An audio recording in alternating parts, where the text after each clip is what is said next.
Dear students, I hope you are all doing well. Today, I would like to speak to you about something very important: how we discuss, disagree, and debate with one another in the classroom. A healthy classroom is not a place where everyone must think the same way. In fact, learning often happens when we hear different opinions, ask thoughtful questions, and look at an issue from more than one point of view. However, for debate to be meaningful, it must be respectful, controlled, and fair. When someone is speaking, we listen. We do not interrupt. We do not laugh at them. We do not make faces. And we do not dismiss their words before they have finished. Every student deserves the chance to speak and to be heard. Raising your hand, waiting for your turn, and allowing others to contribute are not just classroom rules. They are signs of maturity, self-control, and respect. It is also important to remember that disagreement is not disrespect. You may challenge an idea, but you must never attack the person. There is a big difference between saying, "I see this differently because," and saying something that embarrasses or insults another student. Our words should help build understanding. They should not create hostility. When you speak, speak for yourself. Use phrases such as "I think," "I believe," or "in my opinion."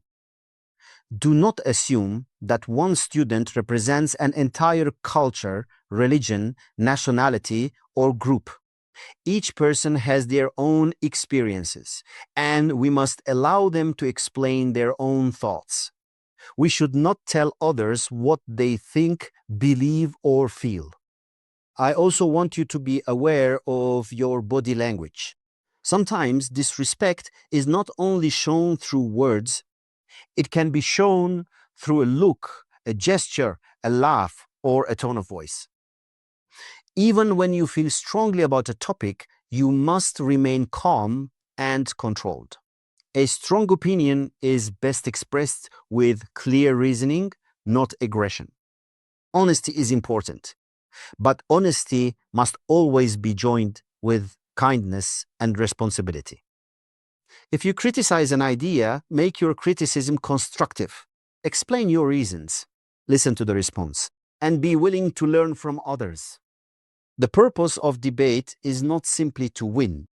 The purpose is to understand, to think more deeply, and to become better communicators. You do not have to agree with everyone, but you must respect everyone. You must take other people's views seriously, especially when their experiences are different from yours. A respectful classroom allows similarities and differences to be discussed without fear, embarrassment, or judgment. As your principal, I expect every student to follow these rules. They are not only classroom rules, they are life skills. In school, in university, in the workplace, and in society, you will meet people who think differently from you. The way you respond to those differences will show your character.